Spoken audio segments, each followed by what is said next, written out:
जय हिंद। थल सेना दिवस आज 15 जनवरी को है। इस पे भारतीय नौसेना और वायु थल सेना की भी ड्रेस को बदले गए हैं और भारत के ब्रह्मोस को पहला विदेश में भेजा गया है। ईएमआई पे कर्जा पे बेच दिए लोग। और एनटीपीसी ने किस तरह से बेहतरीन ढंग से लड़कों को बर्बाद किया है, इस सबको हम लोग समझते हैं। देखिए, भारत के पहले थल सेना जो प्रमुख थे केएम करियप्पा साहब, बहुत बेहतरीन सेनापति थे। तो इनका जो नियुक्ति हुई थी वो 15 जनवरी 1949 को भारत के पहले सेनाध्यक्ष मिले थे केएम करियप्पा साहब, पहले सीरियस भी थे। इन्हीं के याद में भारत जो है वो 15 जनवरी को थल सेना दिवस मनाता है, जो आज के दिन है।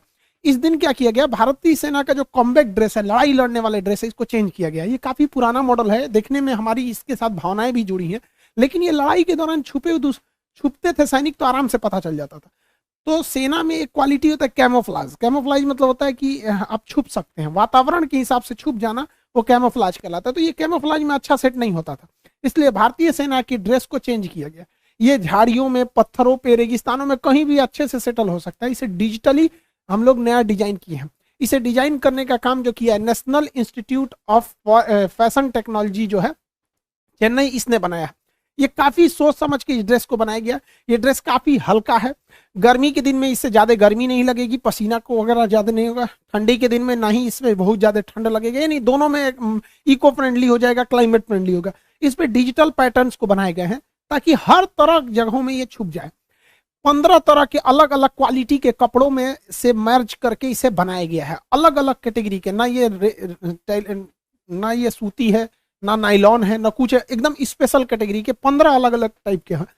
8 अलग अलग डिजाइन थे जिसमें इसको फाइनलाइज किया गया। इसमें अलग अलग टाइप के 4 पैटर्न है, 4 अलग अलग पैटर्न को मिला के इसे फाइनली बनाया गया है, जो इस बार शोकेस किया गया था हमारे परेड पे ही। जो थल सेना का 26 जनवरी का परेड तो अभी बाकी है, बट थल सेना दिवस में जो परेड होता है उसमें इसे शामिल किया गया, तो वो इस टाइप का दिखेगा यहाँ पर। तो ये काफी ज्यादा, देखिए, दिखने में आपको अलग टाइप का लग सकता है क्योंकि हमें इस टाइप की ड्रेस देखने की आदत नहीं है, लेकिन दुनिया के अन्य देशों के कंपेयर करके ही इसे बनाया गया। ये मॉडर्न आज के 21वीं सदी के लिए ये एकदम परफेक्ट है। इसमें कई सारे चेंजिंग है। पहले के ये जो ड्रेस थे ये रेगिस्तान में छुपेंगे तो स्पष्ट दिख जाएंगे। दूसरा, इसमें इन करना होता था शर्ट को, और 3 बटन ही आपके दिख सकते हैं, 3 से ज्यादा बटन नहीं दिख सकते। आप चाहे एनसीसी किए होंगे या फिर सेना में होंगे तो 3 बटन ही ऊपर के दिखते थे। अब जो आएगा उसमें इन करने की झंझट नहीं रहेगी।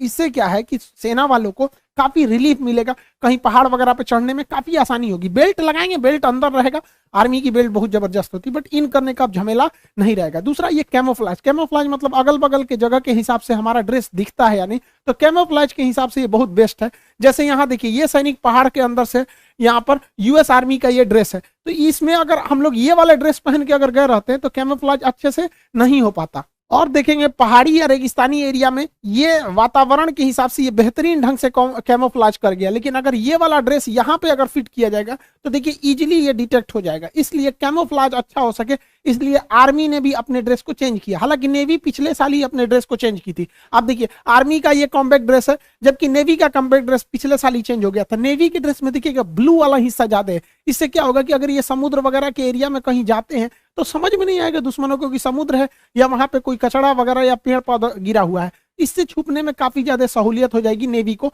नेवी पिछले साल ही अपने ड्रेस को चेंज कर चुकी है। एयरफोर्स के ड्रेस को तो चेंज करने की जरूरत नहीं, वो लोग तो फाइटर प्लेन के अंदर रहते, वो जी सूट पहने रहते हैं। मेक इन इंडिया प्रोग्राम को बढ़ावा देने के लिए भारत सरकार ने लगभग 50,000 करोड़ के डील को कैंसिल कर दिया जो विदेश से आने थे, उनको अब स्वदेशी तौर पे अपनाया जाएगा। जिसमें सबसे पहला झटका अमेरिकी कंपनी को लगा है जिसका नाम है बोइंग कंपनी का P-8I पोसाइडन जहाज। अमेरिका बहुत ज्यादा काटसा एम के तहत भारत को कह रहा था कि S-400 मत लो, कमाओ, हेलीकॉप्टर मत लो, तो भारत सरकार ने भी ना मना कर दिया, जो ससुर हम तोरे नहीं लेंगे यहाँ पर। हालांकि दुनिया का सबसे बेहतरीन सबमरीन हंटर माना जाता है P-8I को। ये हवा में उड़ते ही क्या करता है, समुद्र में कहीं भी अंदर पनडुबियां रहती हैं तो उसे ये मार सकता है, तो इसे चेंज किया। एक्चुअली ये बहुत महंगा है, केवल 6 ठो का प्राइस 13,000 करोड़ है। तो भारत सरकार ने कहा कि भैया ये सारी चीजें इंडिया में ही बननी चाहिए, क्योंकि आपको पिछले वीडियो में एक बार बताए थे C295 हम लोग जो हॉक खरीद रहे हैं उसमें ही सब चीजों को हम लोग फिट कर सकते हैं। तो जो हम लोग 13,000 करोड़ कर रहे हैं वो हम लोग अगर इंडिया में बनाएंगे तो यही चीज की चीजें सेम टू सेम चीजें हम लोग को 7 से 8,000 करोड़ में बन जाएगी। दूसरा एक और चीज प्लान कैंसिल किया हो गया हम लोग का, कामाओ हेलीकॉप्टर। हालांकि ये बहुत बेहतरीन हेलीकॉप्टर है, ये भी सबमरीन हंटर है। इसके नीचे जो लगा होता है, ये लगा होता है रडार, ये नीचे से सबमरीन को पकड़कर डिटेक्ट कर लेता है सबमरीन कहां पर छुपी हुई है। लेकिन इसमें दिक्कत क्या था, काटसा एक्ट के तहत इसका इंजन सैफरॉन इंजन फ्रांस बना रहा था, तो अमेरिका ने फ्रांस को कह दिया कि तुम रूस को इंजन मत दो, तो रूस ने कहा कि हम दूसरा इंजन लगा के भारत को देंगे। भारत ने कहा तू सबसे दूसरा इंजन बनाएगा, वो कैसा होगा कैसा नहीं, प्लाने कैंसिल कर देते। हालांकि भारत को ये नहीं करना चाहिए था, क्योंकि कामाओ हेलीकॉप्टर काफी सस्ते थे। ये लगभग 6000 करोड़ में हमको 150 हेलीकॉप्टर मिल रहे थे, तो बहुत सस्ता था, इससे सस्ता हेलीकॉप्टर नहीं था। तो ये काफी ज्यादा जरूरत था। हालांकि हम लोग चाहते तो फ्रांस से इंजन डायरेक्ट खरीद लेते, बॉडी खरीद लेते रूस से, कहते कि भैया हम रूस से खरीदे काम, तो बस असेंबल कर रहे हैं यहाँ पर, और फ्रांस दे भी देता। फ्रांस के साथ बहुत ज्यादा मतलब अमेरिका की दोस्ती नहीं चल रही है, ऑस्ट्रेलिया के मैटर को लेकर फ्रांस और अमेरिका में अभी दुश्मनी चल रही है। हम ये क्यों कह रहे हैं कि ये बहुत ज्यादा जरूरी था, क्योंकि हमारे पास P-8I पहले से मौजूद है, तो P-8I काफी दूर तक जा सकता है। तो हम लोग क्या करते, अगर ये हेलीकॉप्टर रहता तो पास के एरिया में हम अपने हेलीकॉप्टर को डिप्लॉय कर देते, कोई भी पनडुब्बी नहीं आ पाती। और रही बात दूर के एरिया में, तो दूर के एरिया में हम लोग ये P-8I विमान को तैनात कर देते। यहाँ पर P-8I जो है, P-8I ये सबमरीन हंटर है यहाँ पर। तो आपको क्या लगता है, हम लोग को ये ले लेना चाहिए? हालांकि भारत सरकार अभी इस पर विचार कर रही है, मेक इन इंडिया के तहत इसे बनाया जाएगा। दूसरा, all train combat vehicle. All train का मतलब था कैसे भी जगह, उबड़ खाबड़, पानी, कीचड़, कहीं भी जाने वाला कॉम्बैक्ट जो गाड़ियां होती हैं, इसे भी भारत खरीद रहा था। लेकिन अभी भारत सरकार ने मना कर दिया, कहा कि हम इसे अब मेक इन इंडिया के तहत इंडिया में ही बनाना होगा, हम बाहर से इसे नहीं खरीदेंगे। इसमें सबसे अच्छा पहल टाटा ने किया है। टाटा इस तरह के कॉम्बैक्ट व्हीकल बना के देने के लिए तैयार है। और टाटा का लोहा ट्रक देखिए ना, टाटा का कितना मजबूत होते हैं सब, तो इसके लिए टाटा को सैल्यूट, उसने बहुत बेहतरीन काम किया यहाँ पर। दूसरा, quick reaction surface to air missile. SAM का मतलब होता है सरफेस टू एयर मिसाइल, जहाज को मार के गिराने वाले को सैम कहते हैं।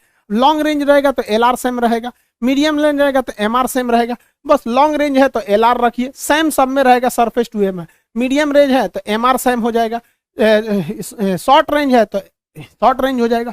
एकदम फटाक से हमला करने वाला था, quick response surface to air missile. तो ये भी विदेश से खरीदा जा रहा था। इसमें सबसे आगे था इस दौड़ में इजराइल, लेकिन भारत ने कहा कि नहीं, इसे हम स्वदेशी तौर पर ही विकसित करेंगे। अच्छी बात है, ताकि हम लोग स्वदेशी तौर पर विकसित करेंगे तभी जाके हम लोग आगे जाके एडवांस कर पाएंगे। इसमें सबसे बड़ी कामयाबी मिली है ब्रह्मोस की। ब्रह्मोस दुनिया के सबसे तेज चलने वाली क्रूज मिसाइल है। इसको हम लोगों ने पहली बार विदेश में बेचना चालू कर दिया, और वो भी जिस देश को बेच रहे हैं उसे हम लोग ने कर्जा पे दे दिया कि भैया किस्तों में पैसा देना। तो ब्रह्मोस मिसाइल का रेंज जो है, अभी हमारे पास 290 किलोमीटर का रेंज है, लेकिन भारत MTCR का सदस्य हो गया है। जो भी देश MTCR का सदस्य नहीं है, मिसाइल टेक्नोलॉजी कंट्रोल रिलम, जो इसके सदस्य हैं, वही 300 किलोमीटर से ज्यादा मारक क्षमता की मिसाइलों को बना सकते हैं और बेच सकते हैं। तो भारत अब इसका सदस्य बन चुका है, लेकिन जब ब्रह्मोस बनाया जा रहा था तो उसका सदस्य नहीं था। तो हम लोग इस ब्रह्मोस मिसाइल को बेच रहे हैं। तो ये क्या चीज है भैया, इसकी स्पीड 3 मैक है। मैक का मतलब होता है ध्वनि से कितना गुना ज्यादा है, 2 मैक का मतलब ध्वनि से 2 गुना ज्यादा है। आप सब लोग को साउंड का स्पीड पता होना चाहिए, 330 मीटर पर सेकंड हम लोग इसको नापते हैं। हालांकि इसकी चाल की खोज लाप्लाक्स ने किया था। क्वेश्चन अक्सर पूछता है ध्वनि की चाल की खोज लाप्लाक्स ने किया था, इसे V0 से दिखाते हैं। तो मैक का मतलब होता है ध्वनि की चाल से कितना तेज चल रहा है। तो इसकी रफ्तार 3 मैक है, यानी ये ध्वनि की चाल से 3 गुना। तो आप बताइए 330 का 3 गुना करेंगे तो 1000 से पार हो जाएगा यहाँ पर, यानी 1000 हो जाएगा। ये 1000 मीटर पर सेकंड, यानी ब्रह्मोस की चाल 1 किलोमीटर पर सेकंड होती है। 1 सेकंड में 1 किलोमीटर, इतना खतरनाक है। इसी को कहते हैं सुपरसोनिक। सुपरसोनिक का मतलब होता है जो ध्वनि की चाल से तेज चलती है, सुपरसोनिक मिसाइल है। और ये क्रूज मिसाइल है। देखिए क्रूज मिसाइल क्या होती है, ये हवा में पहले जाती हैं और उसके बाद मुड़ जाती हैं, इसे हम कहते हैं क्रूज मिसाइल। क्रूज मिसाइल बहुत ज्यादा दूर तक नहीं जा सकती हैं, लेकिन इसका फायदा ये होता है कि ये 50 मीटर से नीचे रहती हैं, जिस वजह से इसे दुश्मन का रडार पकड़ नहीं पाता है। ये इतने कम ऊंचाई पे होती है, इसलिए पेड़ वाली मिसाइल कहते हैं, ट्री मिसाइल कहते हैं। दुनिया के किसी भी लड़ाई में सबसे ज्यादा काम आती हैं, तो यही वाली मिसाइलें काम आती हैं। दुश्मन को पुल तोड़ना, ध्वस्त करना, ये बहुत ज्यादा जरूरी है। जबकि बैलिस्टिक मिसाइल देखिएगा तो ये दूर तक मार करती है। ये ससुरी पहले अंतरिक्ष में जाती है, या अंतरिक्ष में गया, उसके बाद लौट के आके मारती है, जैसे भारत का अग्नि। तो भैया इसका जरूरत ना बराबर है, और जिस दिन इसकी जरूरत पड़ गई ना, समझिए तृतीय विश्व युद्ध चालू हो गया। तो छोटे मोटे कॉन्फ्लिक्ट में हमें बैलिस्टिक की तो जरूरत नहीं पड़ेगी, क्रूज की ही जरूरत पड़ेगी। तो क्रूज मिसाइल के मामले में सबसे बेहतरीन है ब्रह्मोस। रूस और भारत ने बनाया, और इसको फिलीपीन खरीद रहा है। पूरी दुनिया का रूल है कि कोई भी देश अपने समुद्री सीमा से 200 नॉटिकल मील तक ही वो किसी भी एरिया को दावा कर सकता है। वहां पे समुद्र, कोयला, पानी, पेट्रोलियम मछली को पकड़ सकता है, लेकिन चाइना कहता है कि ना हम 200 नहीं ससुरा, हम 900 किलोमीटर तक कब्जा करेंगे। उसका कहना है ना कि ये दक्षिणी चीन सागर सागर नहीं है, जमीन है, ये हमारा हिस्सा है, बहुत साल पहले ही जमीन था। ससुरा तूने वहां बैल है। इस 9 डैश लाइन कहता है इसको, क्वेश्चन पूछेगा 9 डैश लाइन किस सागर में है? दक्षिणी चीन सागर, दुनिया का सबसे बड़ा समुद्र है। अब यहाँ पे ना जो छोटे छोटे द्वीप हैं सब स्प्रेटले द्वीप और पैरासेल द्वीप, इस पर बताइए अमूमन तो ये होना चाहिए इन सारे देशों का, कहता नहीं उन मेरा है यहाँ पर, इसलिए ये इन लोगों को धमकाते रहता है। इसलिए फिलीपीन जो देश है ये, इसकी राजधानी मनीला है। मनीला जो है एशियाई विकास बैंक का मुख्यालय मनीला में, अंतर्राष्ट्रीय चावल अनुसंधान केंद्र भी मनीला में है। इसका दूसरा सबसे बड़ा द्वीप मिंडनाओ है। तो ये फिलीपीन जो है, फिलीपीन कहा कि भैया हमको ये चाइना की नेवी चली जाती है, इस नेवी को मारने के लिए सबसे तगड़ा मिसाइल की जरूरत है। तो भारत से 3000 करोड़ रुपया में, कितना में? 3000 करोड़ रुपए में ये मिसाइल खरीद रहा है। सोचिए 3000 करोड़ कितना बड़ा इनकम है हम लोग के पास यहाँ पे, बेहतरीन 3000 करोड़ मिनटों में आ गया हम लोग के पास। यहाँ पे ब्रह्मोस मिसाइल लेगा और ये एंटी शिप वर्जन होगा। चाइना चिल्लाने लगेगा। अब चाइना के डर से वियतनाम भी कह रहा है हमको भी चाहिए। अब भारत वियतनाम को दे रहा है, चाइना को दे रहा है, तो इंडोनेशिया कर रहा हम कमजोर हो जाएंगे, तो इंडोनेशिया कर रहा हमको भी चाहिए, तो बुरनई कर रहा हमको भी चाहिए यहाँ पे, तो सिंगापुर कर रहा हमको भी दे दे रहे भैया। तो यहीं पे हम लोग करोड़ों रुपए कमा लेंगे इन्हीं देशों के पास में, क्योंकि फिलीपीन के पास दूसरा कोई बचाने वाला है नहीं। तो फिलीपीन लेने वाला है, वियतनाम ले रहा है, इंडोनेशिया, मलेशिया, ये तो कंफर्म है कि भारत से ये मिसाइल ले रहे हैं। इससे हम लोग को करोड़ों का फायदा हो जाएगा। इसके बाद अन्य देश भी इसको खरीदने के लिए इच्छा जताएंगे। और इसके यही नहीं, ये देखिए ये मिसाइल की सबसे बड़ी की खासियत क्या है कि ये मिसाइल सामने से फायर नहीं करती है। पहले हम लोग इसे सामने से फायर करते थे। इस टाइप के मिसाइलों में घाटा क्या होता है कि आपको जहाज का मुंह भी आगे ही रखना पड़ता है।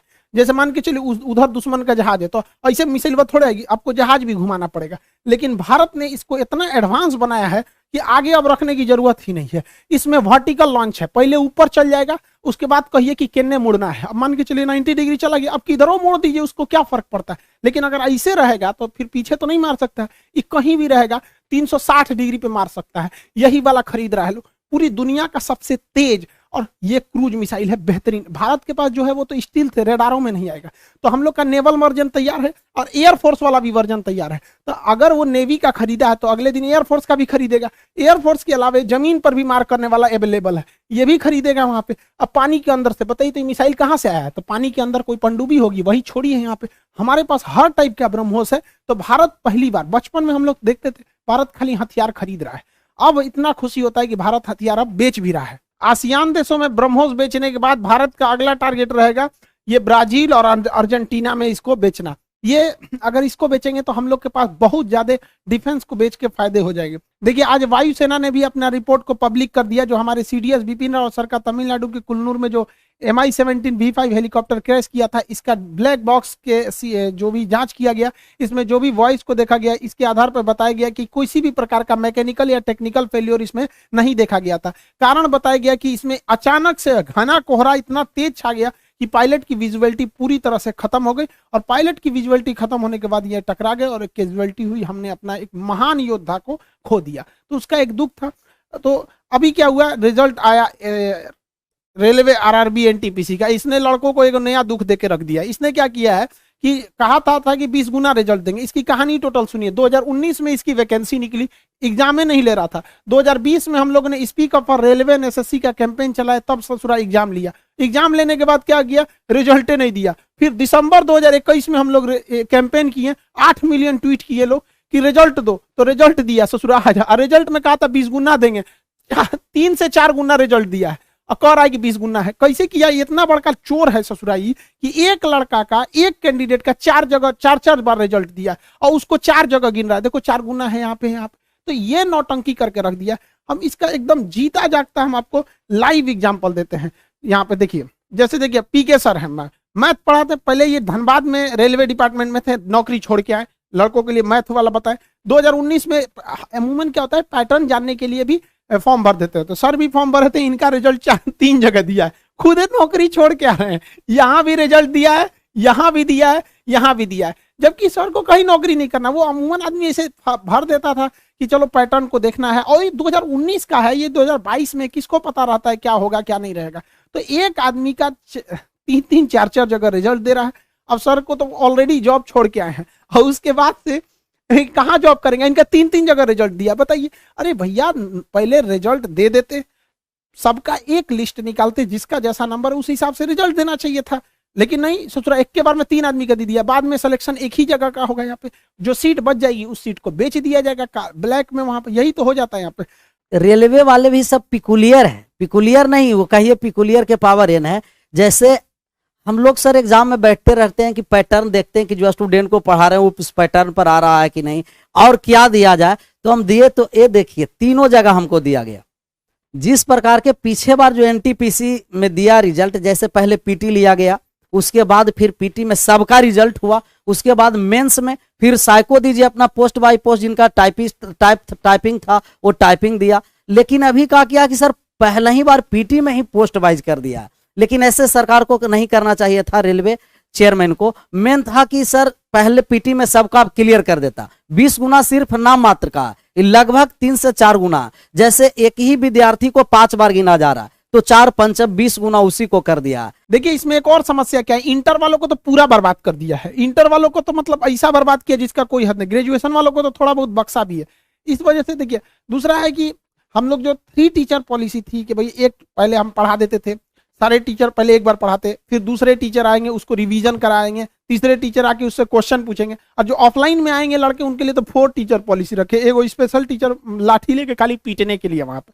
लेकिन बड़ा तकलीफ होता है इतना मेहनत करने के बाद भी लड़कों के लिए, जब जानबूझ के बर्बाद किया जाता है इस तरह से, तब काफी ज्यादा तकलीफ होती है। यहाँ पे लड़कों के लाइफ से खेल रहा है। और इसके लिए लड़के आप टेंशन नहीं लेंगे, आपके एग्जाम के लिए रिजल्ट के लिए हम लोग साथ खड़े थे। आपका जब फोटो रिजेक्ट किया था, जो काले लड़के थे उनका फोटो रिजेक्ट कर दिया था, 4-4.5 लाख लड़कों का, 3 महीना लड़ा आदमी, लेकिन रिजल्ट वापस लेके आया था, उनका मॉडिफिकेशन लिंक।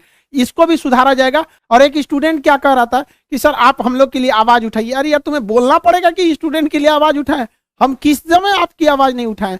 जब भी आपके साथ कोई समस्या होगी हमेशा आपके साथ खड़े रहेंगे, हमेशा आपके हक के लिए आवाज उठाएंगे। और जिस दिन खान सर आपके लिए आवाज नहीं उठाएं उस दिन समझ जाइए कि ऊपर वाले ने खान सर को उठा लिया। हम लोग बहुत जल्दी इसको वेल तरीके से सारे टीचर्स के साथ हम भी सबको कॉल कर रहे हैं कि आगे क्या रणनीति है, इसको कैसे सुधारा जाएगा, सुधार के हम लोग लिया जाएगा। आई होप आप अपना उम्मीद नहीं खोएंगे, आगे फिर से जो नेक्स्ट एग्जाम है उसके लिए भी तैयारी में लगे रहेंगे। मिलेंगे नेक्स्ट क्लास में। जय हिंद।